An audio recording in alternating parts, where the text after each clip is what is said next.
The rain pelted against my apartment window like tiny bullets, each drop a reminder of how exposed we were.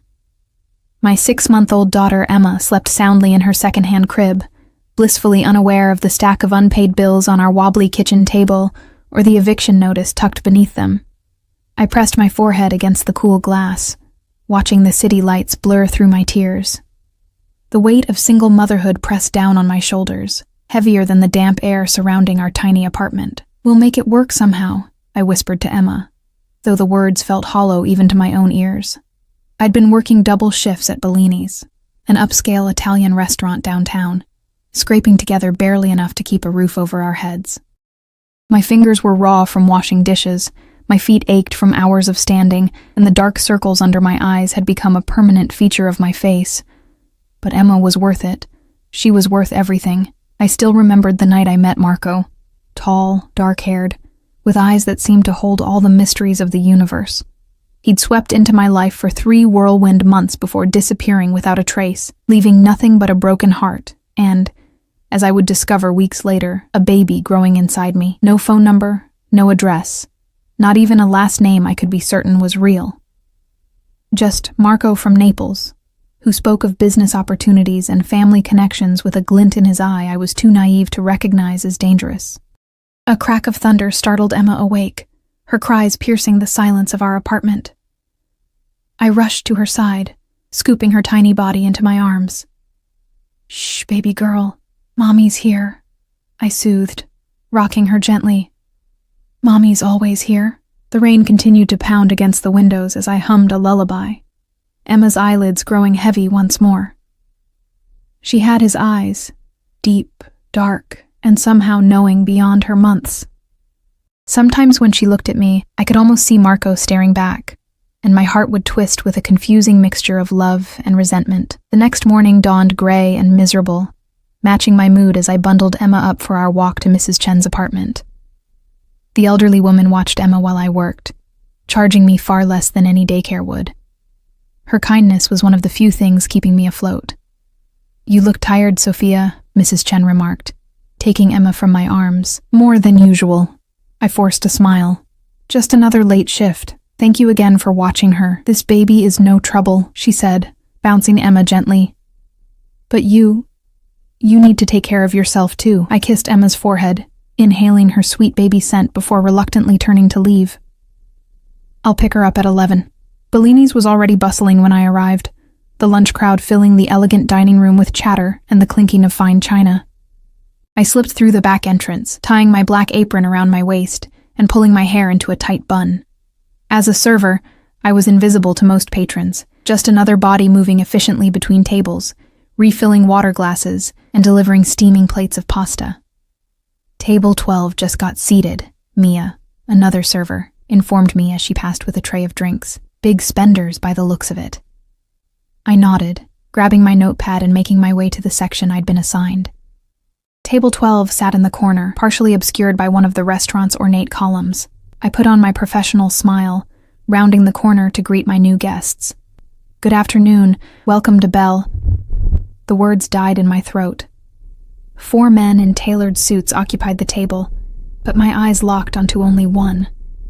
Sitting with his back to the wall, commanding an unobstructed view of the entire restaurant, was Marco. He looked exactly as I remembered, yet somehow more intimidating. His dark hair was styled impeccably, his jawline sharp enough to cut glass. The suit he wore probably cost more than my entire year's rent.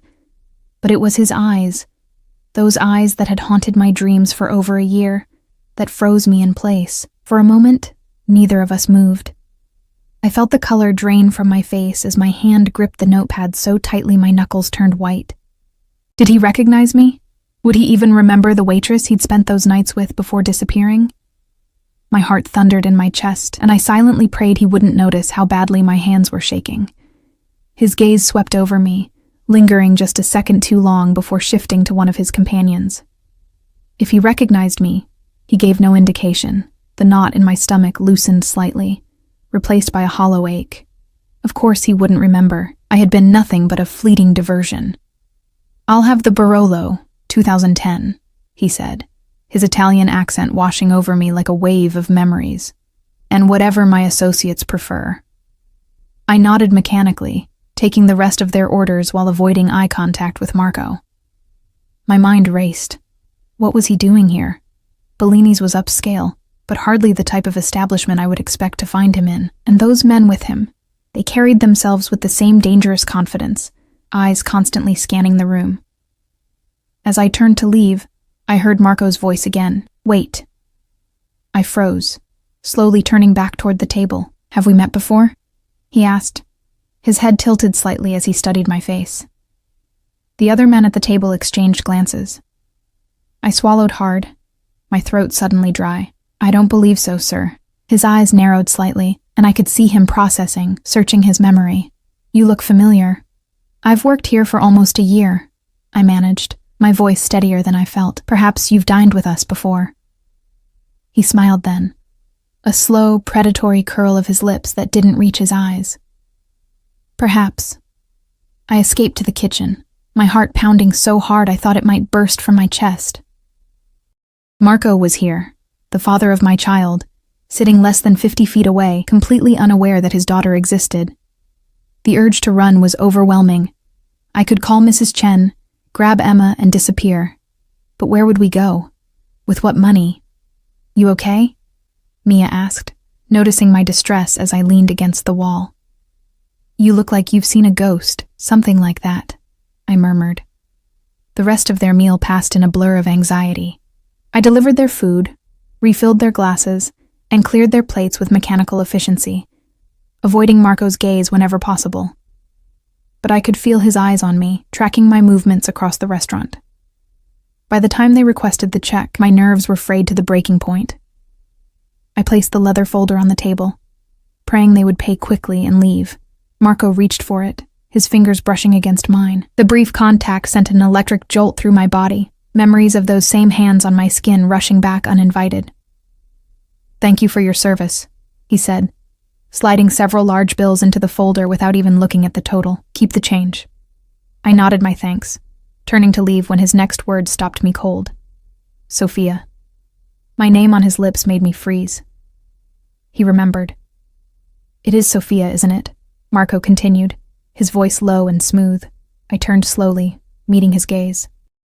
Yes. I never forget a beautiful face, he said, the corner of his mouth lifting in a half smile. Especially one that has haunted me for so long. His companions shifted uncomfortably, one of them checking his watch with pointed impatience. We should go, boss, the largest of them muttered. We have that meeting, boss.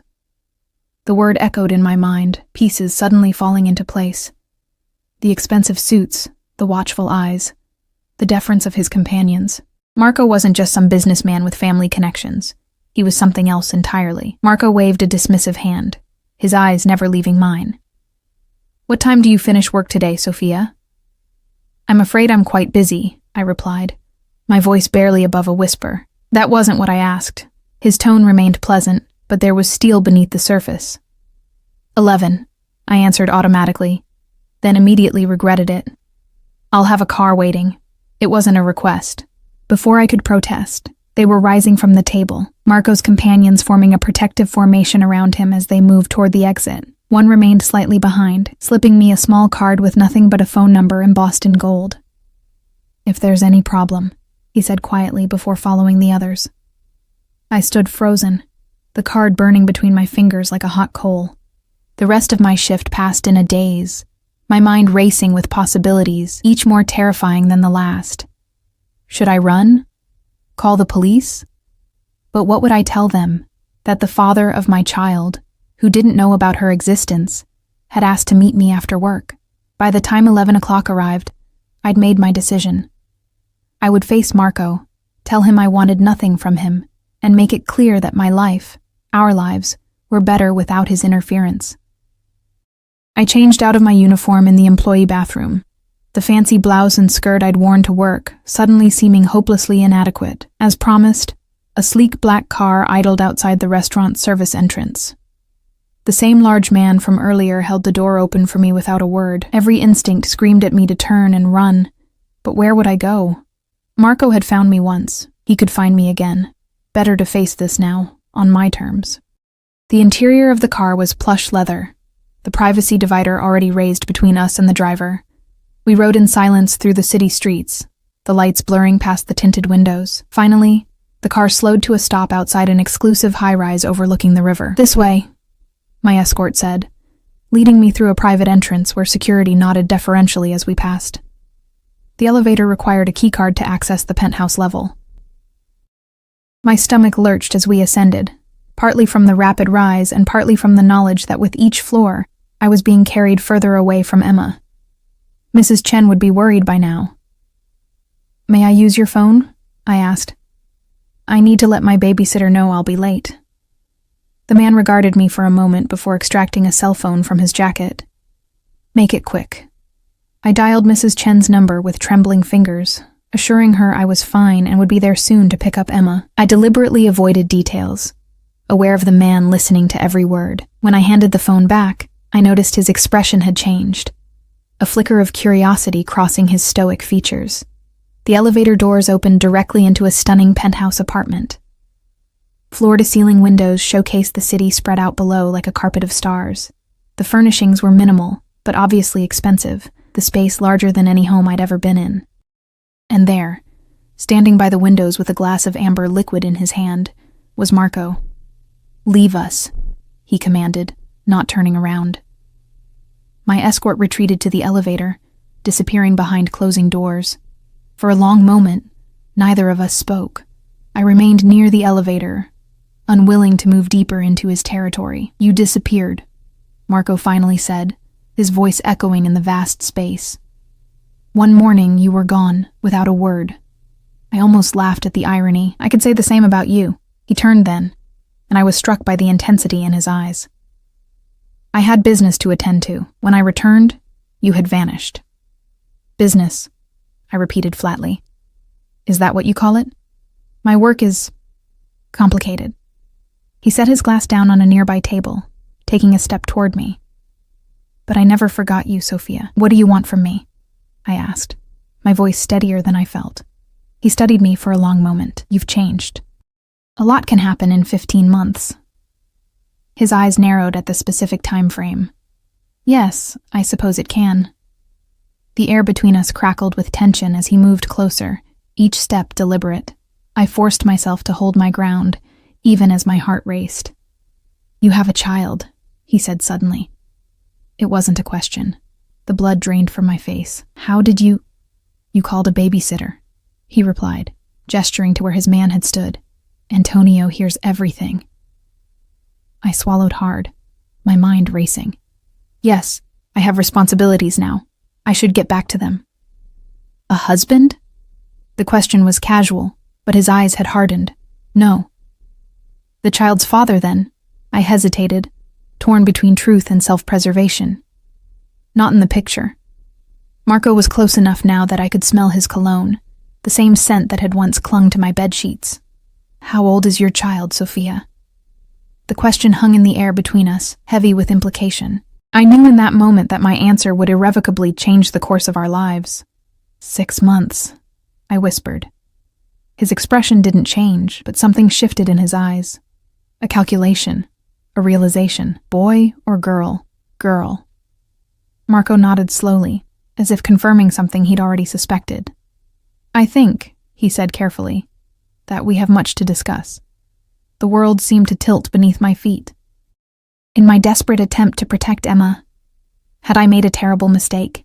The truth lay exposed between us now, impossible to take back.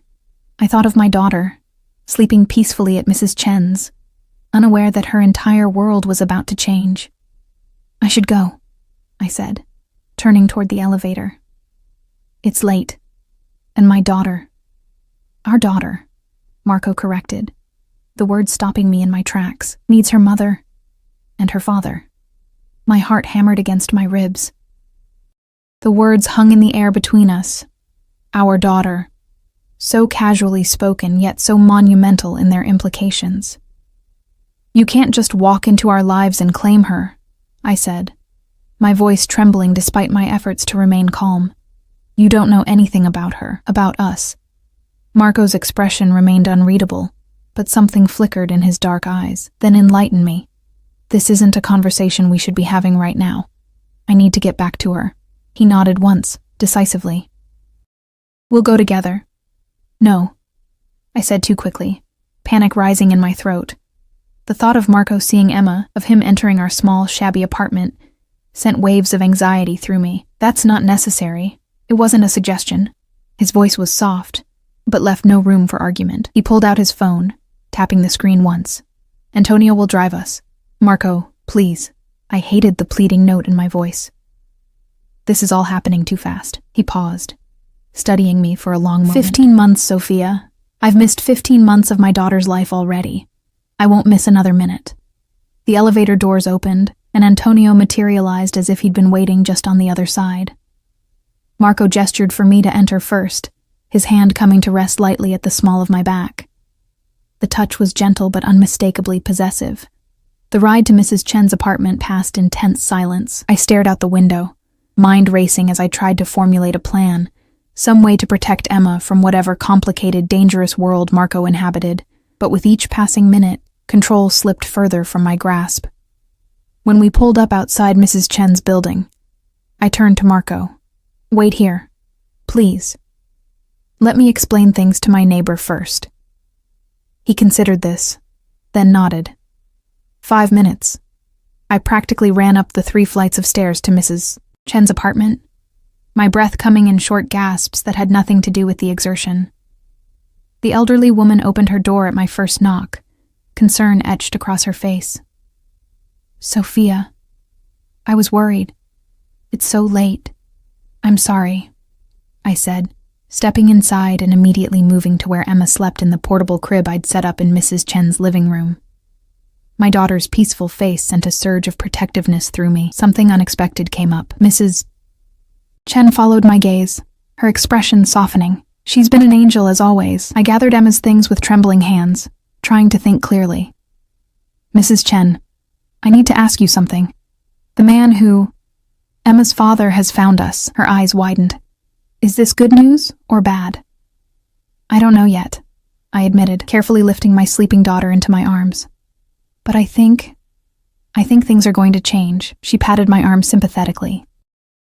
You call me if you need anything, day or night. I thanked her, securing Emma in her carrier before making my way back downstairs. Each step felt like I was moving toward an inevitable collision, a future I couldn't see but could sense looming before me. Marco stood beside the car, his tall figure illuminated by a nearby streetlight. When he saw us approach, something changed in his posture, a subtle straightening, an alertness that hadn't been there before. His eyes fixed on the small bundle in my arms with an intensity that made me instinctively hold Emma closer. Is that her? He asked, his voice barely audible. I nodded, unable to find words as he stepped forward. For a moment, we stood in silence on the sidewalk, this strange tableau of a family that had never been together before. Marco reached out, his hand hovering uncertainly before he carefully, reverently, pulled back the blanket to reveal Emma's sleeping face. His sharp intake of breath was the only sound in the quiet street. She has my mother's nose, he whispered, a note of wonder in his voice I'd never heard before. And my eyes. Emma stirred slightly, her tiny fingers flexing before she settled again. Marco watched, transfixed, as if she'd performed some miraculous feat. What's her name? He asked, still staring at her. Emma, he repeated, testing the name. Emma Rossi. I blinked in surprise. I don't know your last name. A shadow passed over his features. Now you do. He looked up at me, his expression hardening. She's a Rossi. My blood. The possessiveness in his voice sent a chill through me. Before I could respond, he was opening the car door, gesturing for me to get in. We should get her home. It's cold out here. The drive to my apartment was mercifully short. I kept my eyes on Emma, avoiding Marco's gaze as he sat unnaturally still beside me, his attention fixed on our daughter. When we arrived, I hesitated before leading him upstairs. My apartment suddenly seemed shamefully inadequate. The peeling paint, the secondhand furniture, the dampness that never quite went away. It's not much, I said defensively as I unlocked the door. But it's clean and safe. Marco said nothing as he followed me inside, his eyes taking in every detail of our small home. I carried Emma to her crib, gently laying her down without waking her.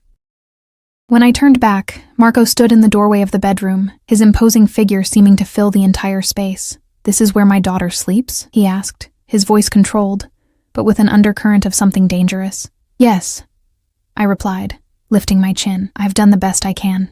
He moved past me to stand over the crib, looking down at Emma.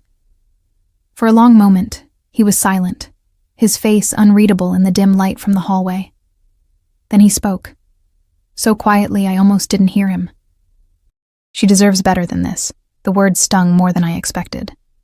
"I've given her everything I can. Everything you can," he repeated, turning to face me. "But not everything she deserves. We manage," I said stiffly. "No more." His tone left no room for argument. "This ends now." Fear gripped me. "What does that mean?" Marco stepped closer, his eyes searching mine. "It means that my daughter, our daughter, will have everything she needs. The best schools, the best opportunities, the best protection." "Protection?" I echoed, the word sending a chill through me. "Why would she need protection?" A muscle twitched in his jaw. "Because she's a Rossi."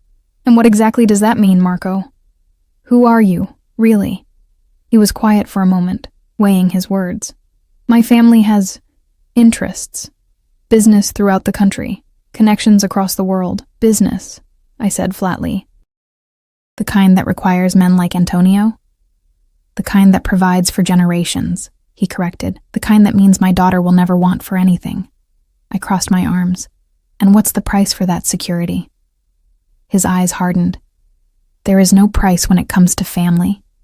"There's always a price," I insisted. "And I won't have Emma paying it." Marco stepped closer, his presence suddenly overwhelming in the small room. "You don't understand what I'm offering you. Both of you. Then explain it to me. A life without struggle, without..." He gestured around the apartment.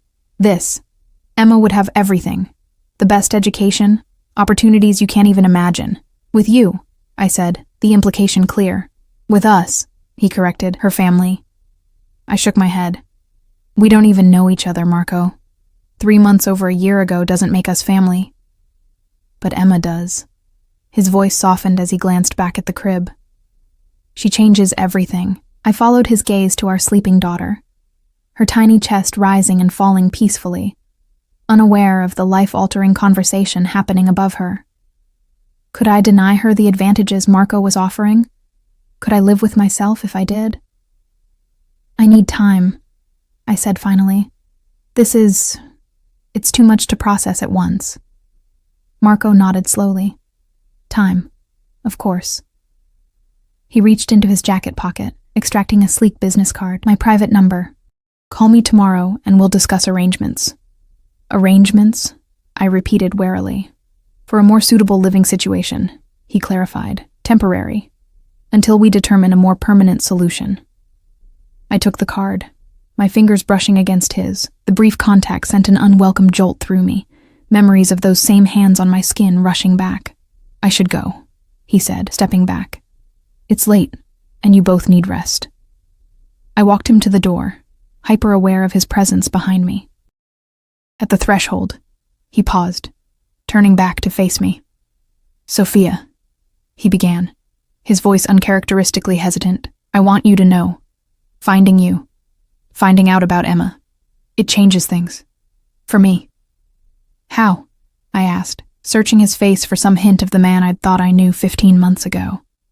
"I've spent my life building something, protecting something that was handed down to me. I never questioned why, until now." His eyes met mine, intense and sincere. "Now I have something of my own to protect." Before I could respond, he leaned forward, pressing a gentle kiss to my forehead. The gesture was so unexpected, so at odds with the dangerous aura he projected, that I found myself frozen in place. "Tomorrow," he reminded me, then turned and disappeared down the hallway. I closed the door, sliding the deadbolt into place, though I knew it would provide no real barrier if Marco decided to return. My legs suddenly weak, I sank to the floor, back against the door, as the full impact of the night's events washed over me. Marco had found us. He knew about Emma, and nothing would ever be the same again. I must have dozed off there on the floor because the next thing I knew, Emma's cries were pulling me from a fitful sleep. Sunlight streamed through the windows, revealing the shabby details of our apartment in harsh clarity. As I rose stiffly to my feet, I caught sight of myself in the small mirror by the door. Pale, disheveled, with dark circles under my eyes, I hardly recognized myself. Emma's cries grew more insistent. I moved to the crib, lifting her into my arms and breathing in her sweet baby scent. "Good morning, little one," I murmured, trying to inject normalcy into my voice. "Did you sleep well?" As I prepared her bottle, my mind replayed the events of the previous night. Marco's face when he first saw Emma. The way he'd called her my blood, the promises of a better life that sounded suspiciously like golden handcuffs. My phone buzzed on the counter, a text from an unknown number. "I've taken the liberty of arranging a few things. Antonio will be downstairs at noon. M." I stared at the message, a mixture of indignation and anxiety rising in my chest. The presumption of it, as if my agreement was a foregone conclusion. I glanced around our tiny apartment, seeing it suddenly through Marco's eyes. The water stain spreading across the ceiling, the threadbare carpet, the second-hand furniture I'd scrounged from thrift stores. Was this really the best I could provide for Emma? My daughter gurgled happily in my arms, oblivious to the turmoil around her. I pressed my lips to her forehead, breathing in her scent. "What are we going to do, sweet girl?" The morning passed in a haze of routine, feeding Emma, bathing her, playing with her on the worn rug, while my mind raced with possibilities. I could run, take Emma and disappear. But with what money? And how far would we get before Marco found us? The man clearly had resources I couldn't begin to fathom. At 11:30, I packed a diaper bag with trembling hands. Whatever Marco had arranged, I needed to be prepared. Extra diapers, wipes, formula, a change of clothes for Emma, her favorite stuffed rabbit. I dressed her in her nicest outfit, a pale yellow dress with tiny embroidered flowers that Mrs. Chen had given us. As for myself, I put on the only dress I owned that wasn't part of my waitress uniform, a simple blue wrap dress that had seen better days. At precisely noon, my phone buzzed again. "We're downstairs. M." Taking a deep breath, I settled Emma in her carrier and slung the diaper bag over my shoulder. Each step down the stairs felt like I was moving towards something inevitable, a current too strong to resist pulling us into Marco's orbit. Outside, the same sleek black car from the previous night idled at the curb. Antonio stood beside it, his imposing figure drawing curious glances from passers-by. When he saw us, he straightened, moving to open the rear door. "Ms. Mitchell," he greeted with a slight nod. "Mr. Rossi is waiting for you." I hesitated at the threshold of the car. "Where are we going?" Antonio's expression remained impassive. "Mr. Rossi will explain everything." Taking a deep breath, I ducked into the car, settling Emma's carrier beside me. To my surprise, Marco wasn't inside. Instead, a woman with sleek dark hair and sharp eyes regarded me coolly from the opposite seat. "Ms. Mitchell," she said, her tone brisk and professional. "I'm Diana Vega, Mr. Rossi's personal assistant. He's asked me to escort you today." "Where is he?" I asked, buckling Emma's carrier securely. "Handling a business matter," Diana replied, her eyes flicking to Emma with barely concealed curiosity. "He'll join us later." The car pulled smoothly away from the curb, merging into the midday traffic.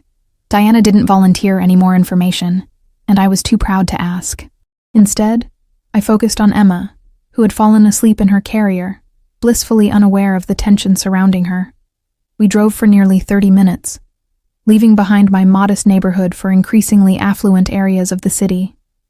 Finally, the car turned down a tree-lined street of elegant townhouses, stopping before one with a glossy black door and pristine white facade. "We're here," Diana announced, checking her phone briefly before stepping out of the car. Antonio appeared at my door, offering a hand I ignored as I carefully extracted Emma's carrier. The townhouse loomed before us, 3 stories of understated luxury that probably cost more than I would earn in several lifetimes. "Mr. Rossi had this property prepared for you," Diana explained, leading us up the front steps. "It's fully furnished and stocked with everything you might need." My steps faltered. "For me? You mean for us to stay here?" Diana unlocked the door with a sleek keycard, gesturing for me to enter. Mr. Rossi thought you might appreciate a more suitable environment for the child. The interior of the townhouse stole my breath. Sunlight streamed through tall windows onto hardwood floors, illuminating a tastefully decorated living space with cream-colored furniture and abstract artwork. Fresh flowers sat in a crystal vase on a coffee table that probably cost more than my entire apartment's contents.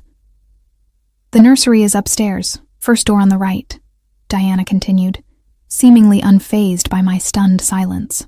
The kitchen has been stocked according to the dietary preferences found in your apartment. A chill ran through me. You were in my apartment? Diana didn't even blink. A team was dispatched this morning to assess your needs and ensure this transition would be as seamless as possible. I never agreed to move, I said, finding my voice. This is insane. Mr. Rossi thought you might say that. She produced an envelope from her purse. He asked me to give you this. I took the envelope with trembling fingers, shifting Emma's carrier to my other hand. Inside was a check with more zeros than I had ever seen, along with a handwritten note in elegant script. For Emma's future. Non-negotiable. We'll discuss the rest tonight, Em. My legs suddenly weak, I sank onto the nearest chair, the luxurious fabric strange against my skin. This is too much.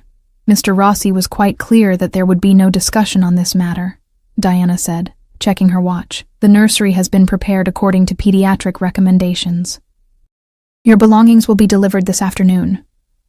My belongings? I echoed faintly. But I didn't pack anything. A team is handling it.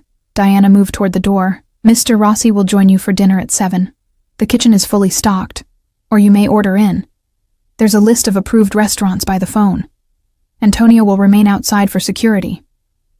Security?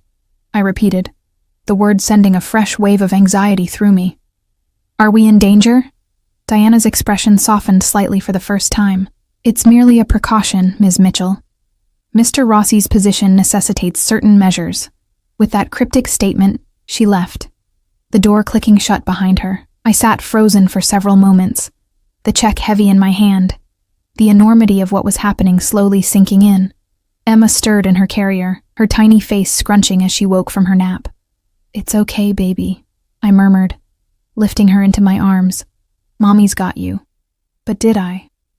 The ground beneath my feet felt increasingly unstable, as if I were being swept into a current too powerful to resist. Curiosity eventually overcame my apprehension, and with Emma balanced on my hip, I began to explore our new, temporary, I reminded myself firmly, home. The kitchen gleamed with high-end appliances and marble countertops. The refrigerator was indeed stocked with all of Emma's favorite foods, along with items I recognized from my own sparse pantry, plus delicacies I'd never be able to afford. Upstairs, I pushed open the door to what Diana had called the nursery, then stopped short. The room was a vision in soft yellows and creams, with a hand-carved wooden crib that must have cost a fortune. A plush rocking chair sat in the corner beside a bookshelf filled with children's books. A changing table was stocked with diapers, wipes, creams, all the expensive brands I'd longingly eyed in stores before settling for the generic alternatives. How did he do all this overnight? I whispered to Emma, who squirmed in my arms, reaching toward a mobile of delicate fabric butterflies hanging above the crib. The adjacent room revealed a master bedroom, with a king-sized bed draped in luxurious linens. The attached bathroom featured a deep soaking tub and shower with more buttons and nozzles than I knew what to do with. My meager toiletries would look absurdly out of place here. As promised, around 3 o'clock, a team of efficient men and women arrived with boxes containing our belongings. They worked with military precision, unpacking my clothes into the walk-in closet, setting up Emma's toys in the nursery, arranging my few personal items throughout the house to create the illusion that this had always been our home. I watched in bewildered silence, Emma dozing against my shoulder. When they finished, one of them handed me a new phone. Mr. Rossi insists you use this, he explained, for security purposes. I accepted it reluctantly, setting it aside on a table. As the team departed, the silence of the townhouse enveloped us, broken only by Emma's soft breathing and the distant ticking of an antique clock. The hours until 7 stretched endlessly. I bathed Emma in the nursery's custom-sized tub, marveling at how she immediately took to the new surroundings, cooing and splashing happily. After dressing her in a fresh outfit from her new wardrobe, all her size, all designer labels, I fed her dinner in a high chair that appeared to have been custom-made. At precisely 6:55, a soft knock came at the door. My heart leaped into my throat. Taking a deep breath, I settled Emma in her playpen and moved to answer it. Marco stood on the threshold, impeccably dressed in another tailored suit, his dark hair slightly damp as if he'd recently showered. His eyes moved past me, scanning the interior of the townhouse before returning to my face. "May I come in?" he asked. The politeness at odds with the fact that he technically owned the place, I stepped back, allowing him entry. He moved with that same fluid grace I remembered, his presence immediately filling the space in a way that made the generous rooms feel suddenly smaller. "Where's Emma?" he asked, his voice softer when speaking our daughter's name. "In the living room," I replied, leading him there. Emma looked up from her playpen, her dark eyes, so like Marco's, widening at the sight of a stranger. For a moment I feared she might cry, but instead she offered a gummy smile, reaching up with chubby arms. Marco froze, visibly affected by this simple gesture of acceptance. He looked to me, uncertainty flashing across his features. "You can hold her," I said, surprised by my own willingness. "She's usually good with new people." With a gentleness that belied his imposing stature, Marco lifted Emma from the playpen, cradling her carefully as if she were made of glass. Emma reached up, her tiny hand patting his cheek with innocent curiosity. "Ciao, piccola," he murmured, his accent thickening with emotion. "I'm your papa." The intimacy of the moment made me look away, an unexpected lump forming in my throat. When I glanced back, Marco was watching me, his expression unreadable. "We need to talk," he said. I nodded, gesturing to the dining room where I'd noticed a table set for two. "I assume you've arranged dinner?" A ghost of a smile touched his lips. "Of course." As if on cue, the doorbell rang. Marco didn't move, still holding Emma close, so I went to answer it. A catering team entered, efficiently setting up an elaborate meal on the dining table, before departing as silently as they'd arrived. Marco settled Emma in the high chair positioned between our seats, his movements surprisingly natural for someone who'd only just met his child. He pulled out my chair with his free hand, the gesture oddly formal in the midst of our surreal situation. "You've been busy," I said as we sat, nodding toward the lavish spread of Italian dishes. "All of this in less than a day. When something is important, you don't waste time," he replied, his eyes fixed on Emma as she babbled happily, reaching for a piece of soft bread from her tray.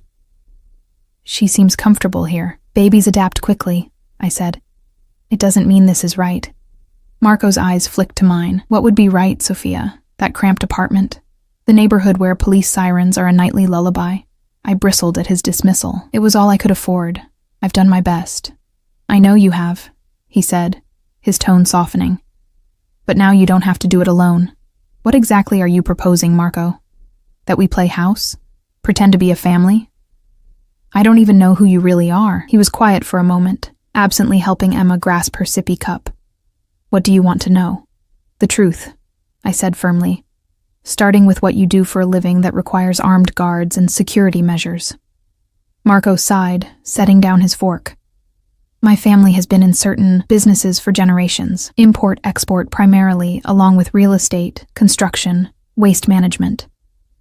"That sounds legitimate enough," I said skeptically. "So why all the security?"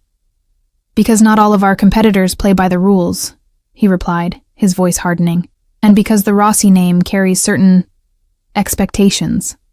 The implication of his words hung in the air between us. I wasn't naive. I'd seen enough movies, read enough news stories to recognize the euphemisms, the armed guards, the immediate resources, the way people deferred to him. It all painted a picture I'd been trying to deny since the moment I saw him at Bellini's. "You're in the Mafia," I said flatly, my voice barely above a whisper. Marco didn't flinch. "I prefer to think of it as a family business with traditional values and methods." "Traditional methods," I repeated, a humorless laugh escaping me. "Is that what we're calling it?" His expression remained calm, but something dangerous flickered in his eyes. "Judge me if you must, Sophia, but understand this. Everything I do, everything my family has built, is about protection, and provision. We take care of our own. Emma banged her sippy cup against her tray, oblivious to the tension crackling between her parents. Marco's expression softened as he glanced at her, gently wiping a smudge of food from her cheek with his napkin. And now? I asked, my throat tight. What does this mean for her? For us? It means she will never want for anything, Marco said firmly. It means she will be protected, educated, given every advantage. In your world, I countered. A world of... what? Violence? Illegal activities? Marco's jaw tightened. My world is not so different from yours, Sophia. There are rules, consequences for breaking them. The difference is that I have the power to ensure those rules are followed. I shook my head, trying to process the enormity of what he was saying. I don't want Emma exposed to danger. I don't want her growing up surrounded by bodyguards and whatever else comes with being a Rossi. And I don't want my daughter growing up in poverty when I can provide her with everything, he countered, his voice taking on an edge. Do you think I would ever let anything happen to her? To you? The possessiveness in his tone sent a shiver down my spine, half fear, half something else I didn't want to examine too closely. You've given us a beautiful home, I acknowledged, gesturing around us. But at what cost? What do you expect in return, Marco? His eyes darkened. Is it so hard to believe I simply want to know my daughter, to be part of her life? And me? I pressed. What do you want from me? Marco was silent for a long moment, his gaze never leaving mine. I want what I've always wanted since the moment I met you, Sophia. You. The directness of his answer startled me. You barely know me. I knew enough to spend 3 months with you, he countered, to think about you every day after you disappeared. I scoffed. If that were true, you would have looked for me. I did. His response was immediate, his tone hard. When I returned from Naples and found you gone, no note, no forwarding address. I had my people search, but you'd left no trace, changed your phone number, even your job. The revelation stunned me. You looked for me? Of course I did. A muscle twitched in his jaw. Do you think I make a habit of becoming involved with women, then simply forgetting them? I don't know what to think, I admitted. You never told me who you really were, what your business entailed. Would you have stayed if you knew? He challenged. The question gave me pause. Would I have? The Marco I'd known had been charming, attentive, mysterious in a way that had been exciting rather than alarming. But if I'd known the truth, I don't know. I answered honestly. Emma began to fuss, her little face scrunching up in the way that meant she was getting tired. Without thinking, I rose to take her from the high chair, but Marco was faster, lifting her with a gentleness that continued to surprise me. May I? He asked, already cradling her against his chest. I've missed so much already. I nodded, watching as he began to pace slowly around the room, murmuring to Emma in Italian. Despite everything, the sight tugged at something in my chest. This dangerous man holding our daughter with such tenderness, his voice soft as he spoke to her in his native tongue. What are you telling her? I asked. Marco glanced up, a rare smile softening his features. That she's beautiful, that she has her mother's spirit, that I will never let anything hurt her. Emma's eyelids were growing heavy, her little head nestling against Marco's shoulder as she fought sleep. He continued his slow circuit of the room, his movements fluid and practiced, as if he'd been soothing babies to sleep his entire life instead of whatever it was he actually did. You're good with her, I admitted reluctantly. Children know when they're loved, he replied simply. It's the purest form of understanding. I watched them together, my emotions a tangled mess. Part of me wanted to grab Emma and run far away from Marco and the dangerous world he represented. Another part, a part I was less comfortable acknowledging, recognized that he could give her things I never could. Security, opportunities, a father who clearly already adored her. Where do we go from here? I asked finally. Marco looked up, his dark eyes meeting mine. That depends on what you want, Sophia. What I want? I echoed, surprised by the deference in his tone. I thought this was all non-negotiable. The fact that I will be part of Emma's life is non-negotiable, he clarified. How we arrange that is flexible. Emma had finally surrendered to sleep. Her tiny body relaxed against Marco's shoulder. He moved to the nursery with practiced ease, and I followed, watching as he gently laid her in the crib, tucking her favorite blanket around her.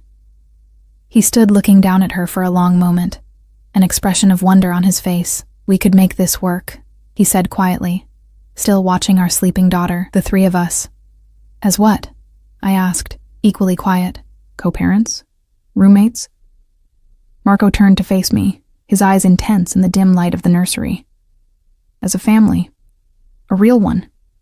My heart skipped a beat. You can't be serious. I've never been more serious about anything in my life, he said, taking a step toward me. Marry me, Sophia. The proposal, if one could call such a statement a proposal, knocked the breath from my lungs. Marco, this is insane. We barely know each other. We made a child together, he countered. And despite what you may think, I remember everything about those 3 months. The way you take your coffee, how you hum when you're thinking, the birthmark on your left hip. Heat rushed to my face at the intimate reminder. Physical attraction isn't a basis for marriage. No, he agreed, but it's not a hindrance either. His expression turned serious. I'm not proposing out of obligation, Sophia. I want this. I want you. Both of you. And if I say no? Something shifted in his eyes, not anger, but resolution. Then we work out a different arrangement, but Emma is a Rossi. That's not negotiable. The underlying message was clear. One way or another, he would be part of our lives. The only question was whether I would be on the inside of his world or constantly fighting to keep Emma from being pulled into it. I need time, I said finally. This is too much to process all at once. Marco nodded slowly. Of course. Take the time you need. He glanced at his watch. I have some business to attend to, but I'll return tomorrow. Perhaps we could take Emma to the park. Do something normal. The suggestion of such an ordinary family activity from a man who was anything but ordinary nearly made me laugh. Instead, I nodded, walking with him back toward the front door. At the threshold, Marco paused, turning back to face me. One thing you should know, Sophia. I meant what I said about protection. Antonio will remain outside, and there are other security measures in place, for your safety and Emma's. Are we in danger? I asked, the question that had been nagging at me since Diana's cryptic comments earlier. Marco's expression hardened, not if I have anything to say about it, but my position comes with complications, people who would use my family against me. And now that includes us, I said, the reality of it sinking in. Yes. He reached out, his fingers brushing a strand of hair from my face with unexpected gentleness. But I promise you this, nothing will harm you or Emma while I draw breath. The intensity of his vow should have frightened me. Instead, I found myself believing him, despite everything. Whatever else Marco Rossi might be, his devotion to his newfound family seemed absolutely genuine. After he left, I walked through the townhouse in a daze, taking in the luxury that now surrounded us, the soft carpet beneath my feet, the expensive furniture, the state-of-the-art kitchen. All of it represented a life I'd never imagined for myself. A life Emma could have if I accepted Marco's proposition. But at what cost? I checked on Emma one last time before retiring to the master bedroom. She slept peacefully, her tiny chest rising and falling, her dark lashes resting against her cheeks. She looked so innocent, so untouched by the complications that now surrounded her very existence. What should we do, little one? I whispered, though I knew she couldn't answer. What's the right choice here? Sleep eluded me that night despite the impossibly comfortable bed. I tossed and turned, my mind racing with possibilities, fears and memories of the time Marco and I had shared before, memories that seemed to belong to a different life entirely. Morning came too quickly, sunlight streaming through curtains I hadn't closed properly. I checked the baby monitor. Emma was still sleeping, exhausted from the previous day's excitement. Taking advantage of the rare quiet moment, I slipped downstairs to make coffee. The kitchen, with its gleaming countertops and professional-grade appliances, still felt like a movie set rather than a place I belonged. I located the coffee maker, far more complicated than necessary, and managed to brew a cup, carrying it to the window that overlooked a small, perfectly manicured garden. The peaceful scene was marred only by the presence of Antonio, standing vigilant by the gate. Security, Marco had called it. Protection, but it felt more like a gilded cage. My phone, the new one Marco had provided, chimed with a message. Expecting Marco, I was surprised to see Mia's name instead. "Where are you? Missed your shift yesterday and today. Manager is pissed. Everything okay?" Reality crashed back like a cold wave. In the whirlwind of the past 2 days, I'd completely forgotten about my job at Bellini's. The job that, meager as it was, had kept a roof over our heads and food on the table. I started to type a response, then stopped. What could I say? That I'd suddenly moved into a luxury townhouse courtesy of the Mafia boss who'd fathered my child.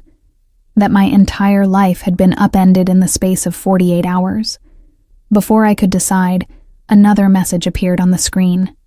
This one from Marco. "Good morning.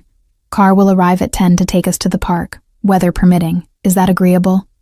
The formality of it made me smile despite myself. I typed back a simple, "Yes," then set the phone aside, my mind still spinning with the impossible choice before me. The crux of it was simple. I could resist Marco's influence in our lives, fighting an uphill battle against a man with resources I couldn't begin to match. Or I could accept his proposal, or some version of it, allowing Emma to grow up with all the advantages he could provide, but tied to a world I still didn't fully understand or trust. Emma's cries through the baby monitor interrupted my thoughts. I headed upstairs, finding her standing in her crib, her little face brightening when she saw me. "Good morning, sunshine," I said, lifting her into my arms. "Did you sleep well in your fancy new bed?" She babbled happily in response, seemingly already adjusted to our new surroundings. Children adapt quickly, I reminded myself, but was adaptation always the right choice? As I changed and dressed Emma, preparing her for our outing with Marco, one thought kept circling in my mind.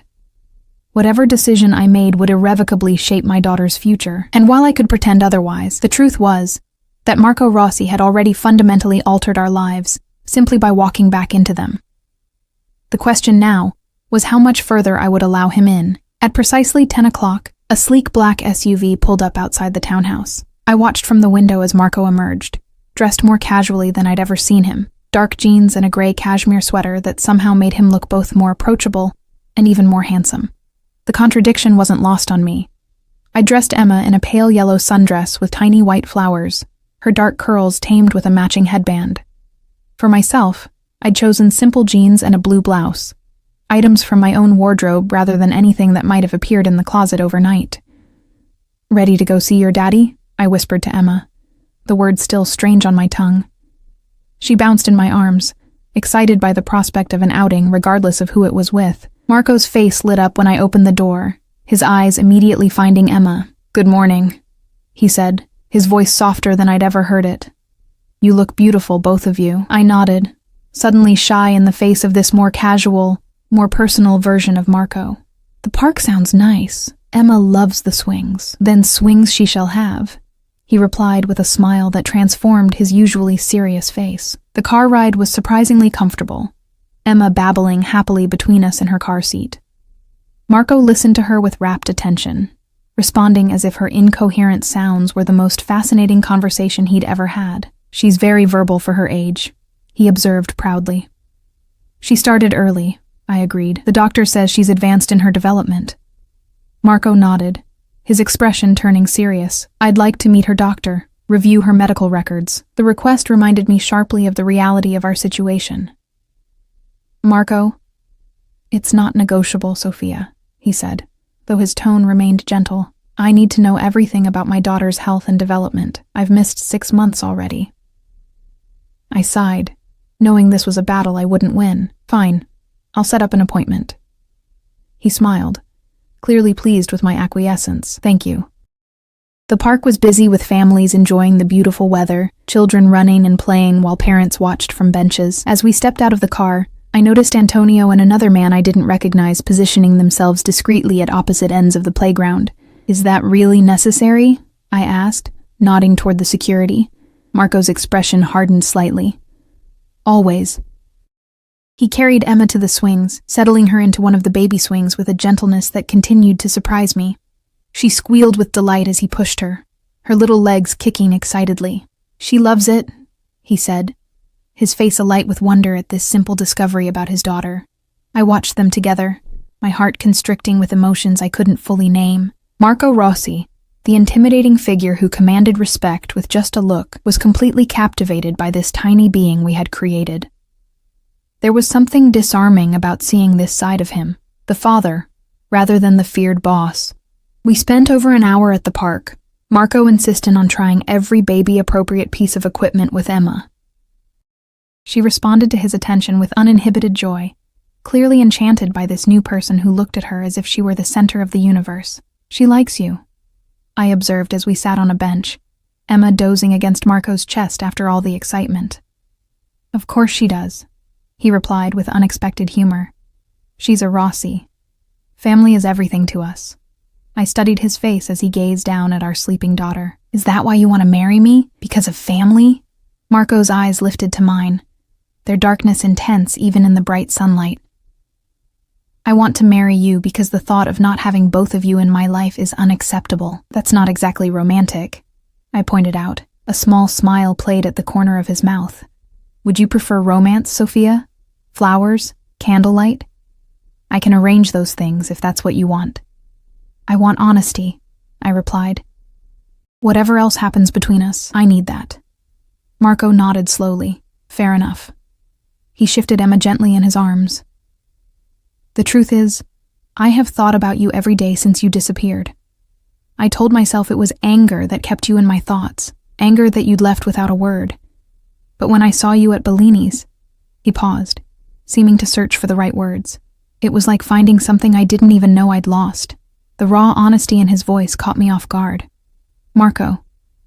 "And then to discover Emma," he continued, looking down at our sleeping daughter, "to learn that while I was searching for you, you were bringing my child into the world, alone." His jaw tightened. "I should have been there." "You couldn't have known," I said softly. "I should have looked harder," he insisted.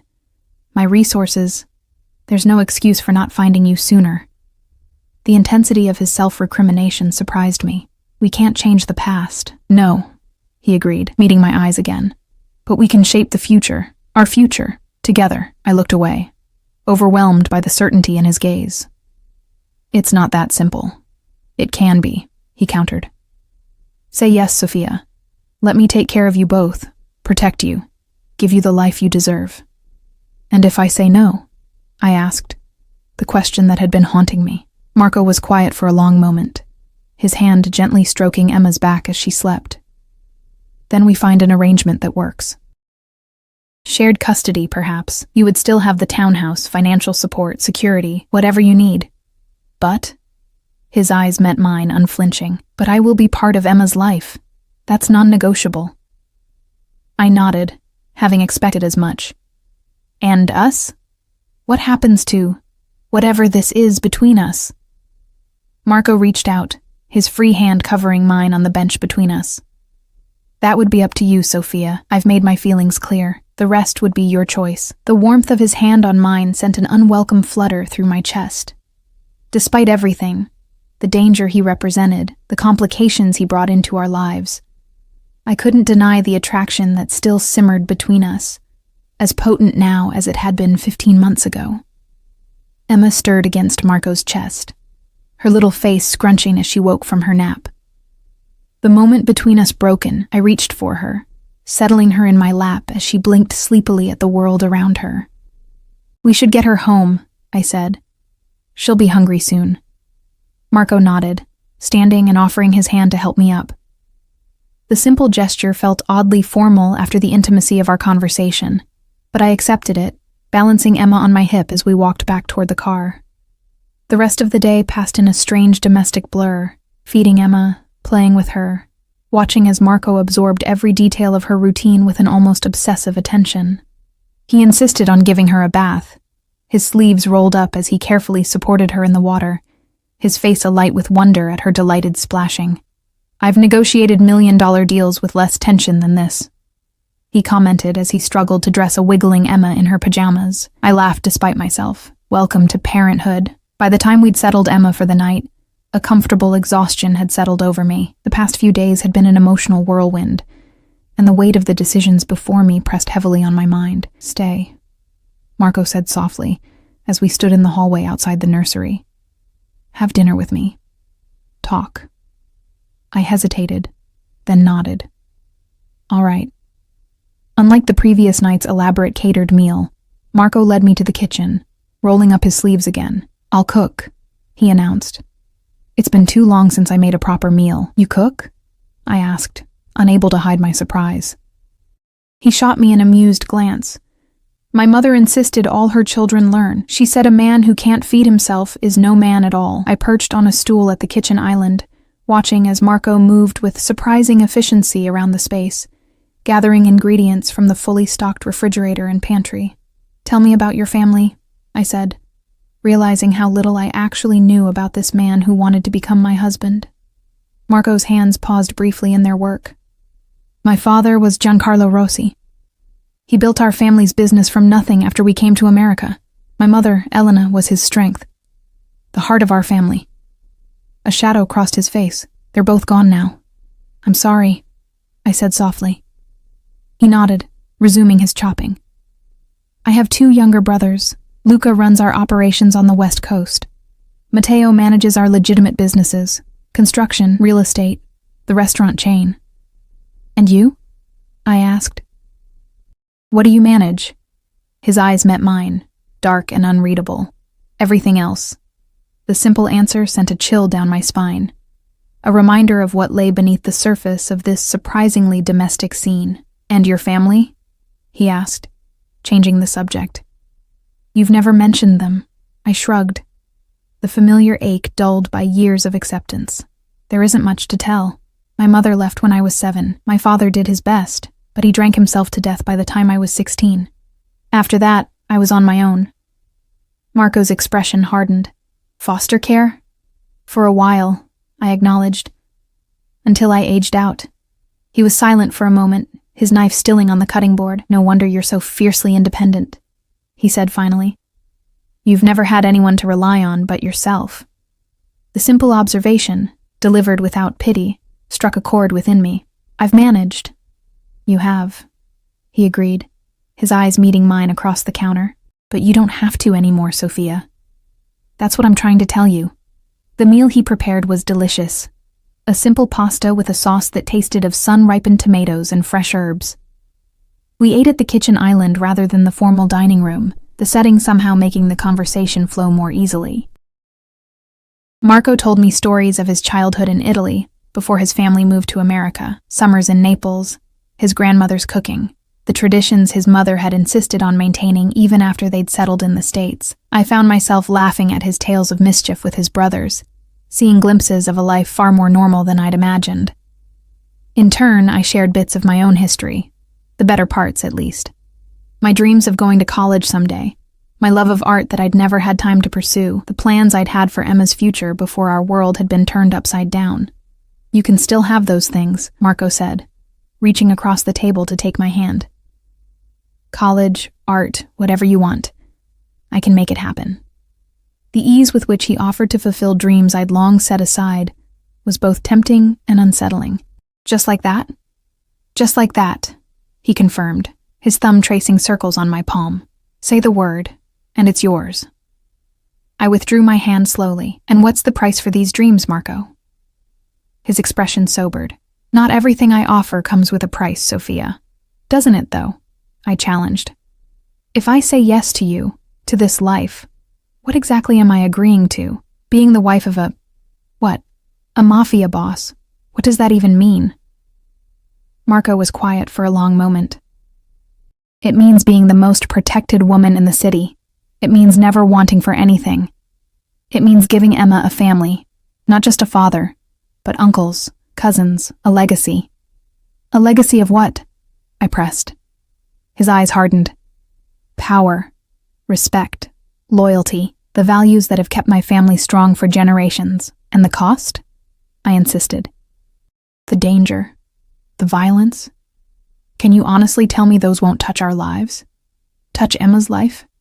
I can promise you this, Marco said, his voice low and intense. No harm will ever come to you or Emma while I draw breath. My world has its dangers, yes, but there is no safer place within it than by my side. The conviction in his voice was absolute, and despite everything, I believed him. Whatever else Marco Rossi might be, his determination to protect what he considered his was beyond question. I need you to understand something, Sophia, he continued, holding my gaze. I'm not asking you to accept or participate in the darker aspects of my business. That world would remain separate from our family life. Your only concern would be raising our daughter and making a home with me. A gilded cage is still a cage, Marco. Is it a cage to be loved, protected, to want for nothing? He challenged. Is it a cage to give our daughter everything we never had? The question hung in the air between us, impossible to dismiss. I thought of my own childhood, the instability, the poverty, the constant struggle. Then, I looked around at the beautiful home Emma now had. Thought of the opportunities Marco could provide her.